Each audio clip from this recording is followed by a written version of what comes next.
Now this is going against all the popular teaching. People have been telling you, first you must love yourself before you love anybody.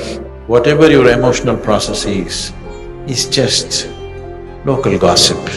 Enjoy it if it's nice, but don't believe it. You are a little in love with yourself. You are heading towards schizophrenic condition. Sadhguru, I have tasted many times something of the beyond, but still I get stuck in many small petty issues. How do I overcome this and always maintain equilibrium? So you have tasted the beyond, but now petty things still entangle you. So,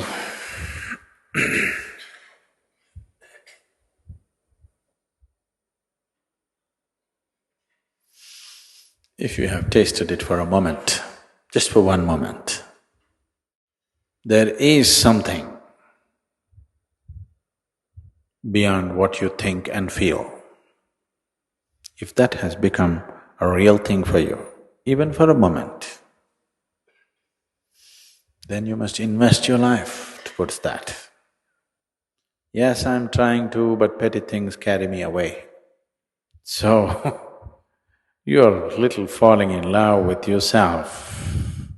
That is why, even though the taste of the beyond is somewhere on your tongue, you still can get entangled because you're little becoming inflated personality. You're little in love with yourself. Is that wrong? Nothing wrong. It's just called madness. Because love is an effort, love is a longing to include something as a part of yourself. Love is a process. Love is a possibility where you could become larger than who you are. You could become more than what you are by inclusion. Now, if you wallow in your own self-love, now this is going against all the popular teaching. People have been telling you, first you must love yourself before you love anybody. If you cannot love yourself, how can you love anybody?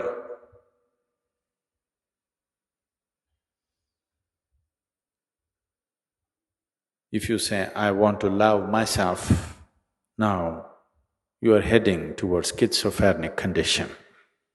Now you're creating two in one.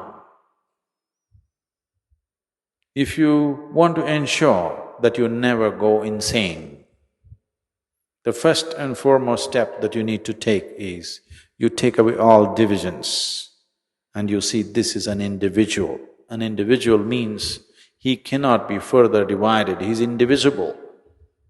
You cannot divide him anymore. This is one entity, you can't make it into two. If you make it into two, I love myself, now you're heading towards madness. First step has been taken. If life situations cooperate, you will get there quick. If life situations don't create that situation for you, you may manage within socially accepted levels of that madness. So, the reason why, even if divine touches your tongue, even if the taste of the divine is there on your tongue, you can still get entangled, is simply self-love. It is a sure step, first step towards madness. Whether you're going to get there to the asylum status or you will get only to the ashram status is subject to many things. But This happened to a man. He wanted to enroll himself in a college. So he saw a big building and walked in. There they had registration forms, he filled up everything. He signed, and when he went to the official to give it, to be enrolled in the college, the official said, "But this is not a college, this is an asylum."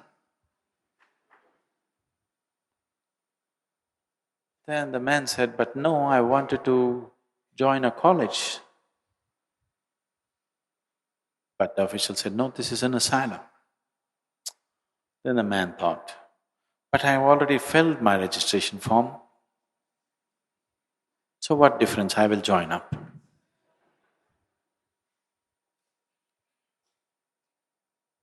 Not much difference. I will join the asylum. What's the big difference? The official agreed, "Yes, not much difference, but there is one difference." What is it?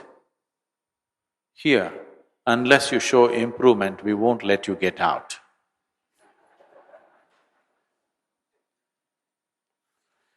So,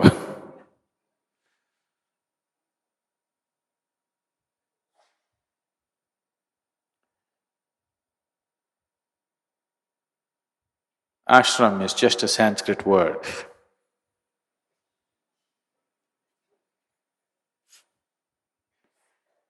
An English word would be too insulting. So, ashram. Because with the taste of the divine on your tongue, you're trying or you have the necessary foolishness in you to fall in love with something so limited which you call as myself. That is a sure sign of madness. That is definitely a sure sign of madness. If you had never tasted it, then this is all you know, that's okay, because you don't know anything better.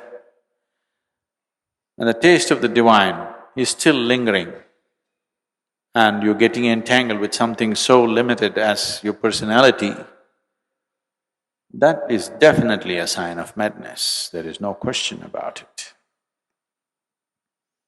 If you're in such a state of madness, you're doomed. Even an astrologer will charge you half price, because when your destiny is so doomed, there's nothing much to predict, it's easy, really, it's very easy. But all this talk, don't get depressed.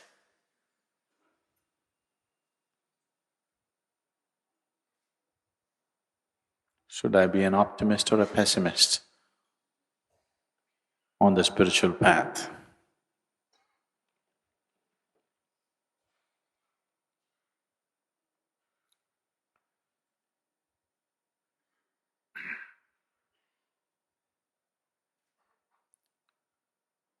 An optimist, a pessimist,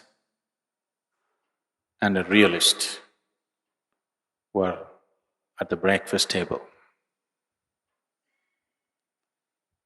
An optimist, there was a closed pitcher, I mean, a dish, a container, and the optimist looked at it and said, "Please pass me the cream." A pessimist looked at him and said, "Please pass me the milk." A realist said, "Please pass me the pitcher."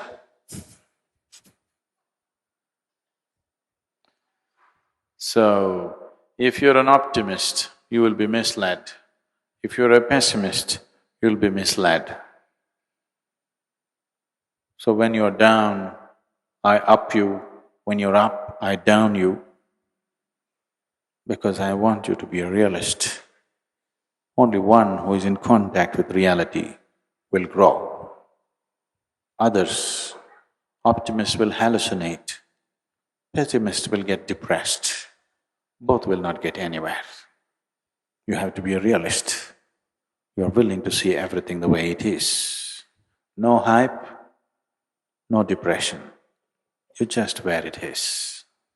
Most important. It's extremely important. So when I see you in a high, I put cold water on you. When you see you're low, I set fire to you. Don't think I'm playing with you. I'm just trying to bring you down to reality. If you go off this way, you're going away. If you go off this way, you're going away. We need you in reality. Only in reality you grow. Growth is possible only in reality. It's the existential which can transcend the psychological. Whatever it does, transcendence is also empty. Transcendence is also false in the psychological. There is no such thing as transcendence in the psychological sphere of your life. Transcendence has to be existential because it is in the existential that your essential process of life is rooted in. What is happening in your mind, your thought and your emotion are psychological. They are just a small offshoot of life. It's not life. Right now, it may be keeping you fully engaged. Your thought and your emotion may be keeping you fully engaged right now, but it is just a small offshoot of life. It is not life. You can think what you want. Even if you're fast asleep, you're still life. In fact, you're more life when there is no psychological activity. If you have known a few moments of what you call as beyond, those were few moments where you were free from the psychological. Those few moments of freedom from the psychological, you are more present than ever. Years of living, a few moments where you're free from the psychological process were the most significant moments of presence in your life. So,